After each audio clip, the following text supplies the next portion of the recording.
बहुत समय पहले की बात है। एक सिंड्रेला नाम की लड़की थी।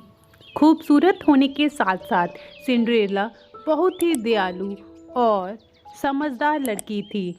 सिंड्रेला जब छोटी थी तभी उसकी माँ की मृत्यु हो गई थी। फिर उसके पिता ने जल्दी ही दूसरी शादी कर ली थी। अब सिंड्रेला अपने पिता और अपनी सौतेली माँ और अपनी दो बहनों के साथ रहती थी, जो सिंड्रेला को बिल्कुल भी पसंद नहीं करती थी। एक दिन की बात है, सिंड्रेला के पिता को कहीं अचानक से बाहर जाना पड़ा। सिंड्रेला, बेटी सिंड्रेला, कहाँ पर हो? जी पिताजी, अभी आई। आपने मुझे बुलाया? मुझे कुछ दिनों के लिए बाहर जाना पड़ रहा है। मुझे लौटने में कुछ समय लगेगा। तब तक तुम अपना ध्यान रखना बेटी सिंड्रेला। ठीक है पिताजी, आप भी अपना ख्याल रखना। सिंड्रेला की आंखें नम हो जाती है, वो मायूस हो जाती है। सिंड्रेला के पिता के जाने के बाद उसकी सौतेली माँ ने अपना रंग दिखाना शुरू कर दिया। सिंड्रेला, ओ सिंड्रेला, कहाँ पर हो? तुम्हें मेरी आवाज़ सुनाई नहीं दे रही? पता नहीं कहाँ गई है ये। जी माँ, आपने मुझे बुलाया? हाँ, मैंने तुम्हें बुलाया। क्या तुम्हें मेरी आवाज़ सुनाई नहीं दी?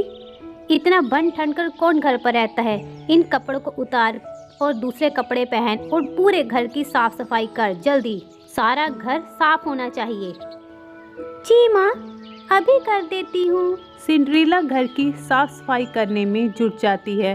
तभी उसकी दोनों सौतेली बहनें उसके पास आती है। ओ सिंड्रेला की बच्ची, क्या कर रही है? हमें भूख लग रही है। काम छोड़, पहले जाकर हमारे लिए कुछ खाने को बना कर ला। अभी बना देती हूँ, पहले मैं घर की साफ सफाई कर लूँ, नहीं तो माँ मुझे बहुत डांटेगी। अरे नहीं नहीं, पहले हमारे लिए जाकर खाना तैयार कर ला। बेचारी सिंड्रेला के पास उनकी बात मानने के अलावा और कोई रास्ता नहीं था।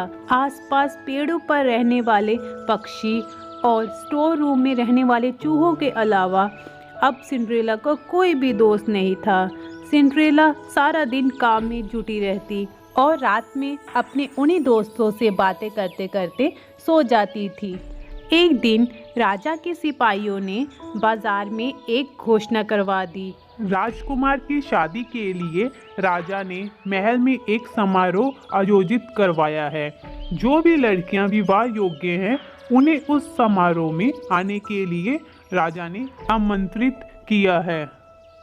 सिंड्रेला की बहनों ने जैसे ही ये घोषणा सुनी, वह जल्दी से जाकर अपनी माँ के पास गई और अपनी माँ को सारी बात बताई।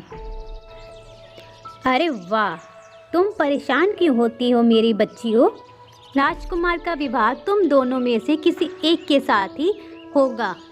तुम बिल्कुल भी फिक्र मत करो। तुम्हारे सिवा राजकुमार का विवाह किसी और के साथ हो ही नहीं सकता। समारोह में सबसे ज़्यादा सुंदर तुम ही लगोगी। सिंड्रेला ने भी ये सारी बातें सुन ली।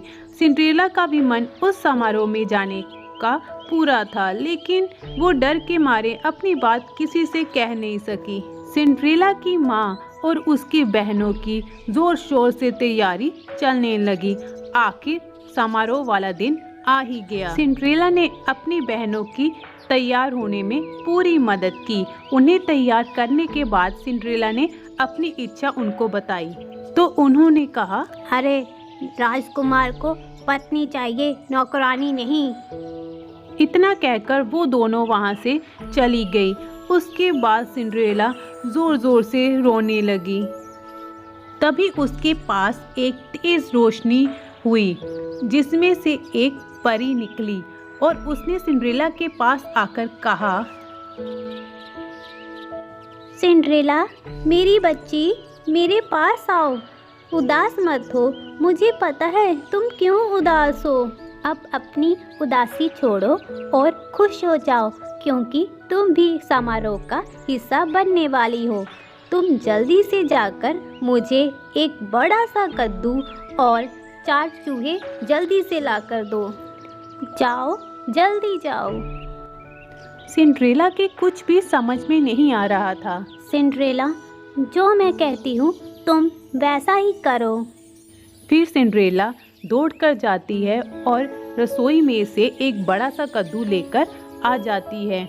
फिर उसके बाद वो स्टोर रूम में जाती है और वहाँ पर जाकर अपने दोस्त चूहों को जल्दी से लेकर परी के पास आ जाती है। फिर उसके बाद परी ने अपनी जादुई छड़ी को घुमाया और कद्दू को एक बड़ी सी बग्गी में बदल दिया। फिर वो चूहों की तरफ मुड़ी और उन चूहों को बड़े ही सुंदर घोड़े में बदल दिया और उनमें से एक चूहे को बग्गी चालक बना दिया और सिंड्रेला को एक राजकुमारी की तरह सजा दिया। अरे परी माँ, मैं तो सच में एक राजकुमारी की तरह लग रही हूँ। हाँ हाँ, तुम बिल्कुल राजकुमारी की तरह लग रही हो। अब जल्दी से जाओ, नहीं तो तुम्हें देर हो जाएगी। और हाँ, एक बात याद रखना, तुम रात को 12 बजे से पहले वापस घर आ जाना। रात को 12 बजे के बाद मेरे जादू का असर खत्म हो जाएगा और सब कुछ अपने असली रूप में आ जाएगा। सिंड्रेला परी की सारी बात ध्यान से सुनती है और फिर बग्गी में बैठ जाती है और वो परी को फिर धन्यवाद कहकर महल की तरफ चली जाती है। सबकी नज़र महल में सिंड्रेला पर जा टिकती हैं क्योंकि सिंड्रेला बहुत सुंदर लग रही थी। सिंड्रेला की माँ और उसकी बहन भी उसे पहचान नहीं पाती। फिर उसके बाद राजकुमार सिंड्रेला के पास आए और अपना हाथ आगे बढ़ाकर सिंड्रेला को डांस करने के लिए पूछा। फिर दोनों एक दूसरे के साथ डांस करते करते इतना खो गए कि उन्हें समय का भी पता नहीं चला। तभी सिंड्रेला की नज़र दीवार पर लगी घड़ी पर चली गई जिस पर 12 बजने वाले थे। उसे परी की बात याद आ गई। परी की बात अचानक से याद आते ही सिंड्रेला घबरा गई और वो वहाँ से पार्टी छोड़कर जल्दी से भाग गई। राजकुमार उसे आवाज़ देता रहा लेकिन सिंड्रेला रुकी नहीं। भागते भागते सिंड्रेला का एक जूता महल में ही छूट गया। फिर अगले दिन राजकुमार ने दुखी होकर सिपाहियों को बुलाया और कहा, सिपाहियों, ये जूता लो और शहर के हर घर में जाओ। समारोह में आई हर लड़की के पैर में ये जूता पहना के देखो। जिसके पैर में भी ये जूता आ जाए उसको उठा के यहाँ पे ले आओ। सारा शहर घूमने के बाद आखिर में सिपाही सिंड्रेला के घर पर पहुंच गए। सिपाही का लाया हुआ जूता उन दोनों बहनों ने पहनने की बहुत कोशिश की लेकिन दोनों नाकाम रही। फिर सिपाही उदास होकर वहां से जाने लगा। तभी उन्हें सिंड्रेला की आवाज़ आई, मुझे भी जूता पहनकर देखना है। जैसे ही सिंड्रेला ने जूते को पहना तो उसके पैर में ये जूता पूरा फिट आ गया। फिर सिपाही ने सिंड्रेला से पूछा कि ये जूता आपका है? हाँ, ये जूता मेरा ही है।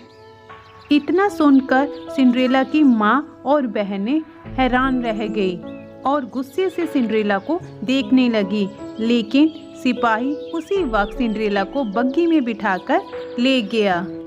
फिर महल में जाकर सिंड्रेला और राजकुमार की शादी हो गई और फिर दोनों एक दूसरे के साथ हंसी खुशी रहने लगे।